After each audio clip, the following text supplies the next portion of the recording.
ইরানে যুদ্ধের ভয়াবহ চিত্র। ক্ষতিগ্রস্ত 1,25,000-এর বেশি স্থাপনা। ইরানে চলমান সংঘাতে বেসামরিক স্থাপনার ব্যাপক ক্ষয়ক্ষতির তথ্য প্রকাশ করেছে ইরানিয়ান রেড ক্রিসেন্ট সোসাইটি। সংস্থাটির প্রধান পীর হোসেন কলিবান্দ জানিয়েছেন, সারা দেশে মোট 1,25,630টি স্থাপনা ক্ষতিগ্রস্ত হয়েছে। এর মধ্যে প্রায় 1 লাখ আবাসিক ভবন, যার অনেকগুলো সম্পূর্ণ ধ্বংস হয়ে গেছে।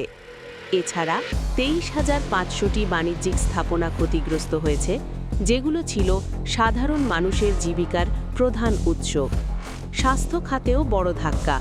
399টি হাসপাতাল, ফার্মেসি ও স্বাস্থ্যকেন্দ্র ক্ষতিগ্রস্ত। শিক্ষা প্রতিষ্ঠানও রক্ষা পায়নি।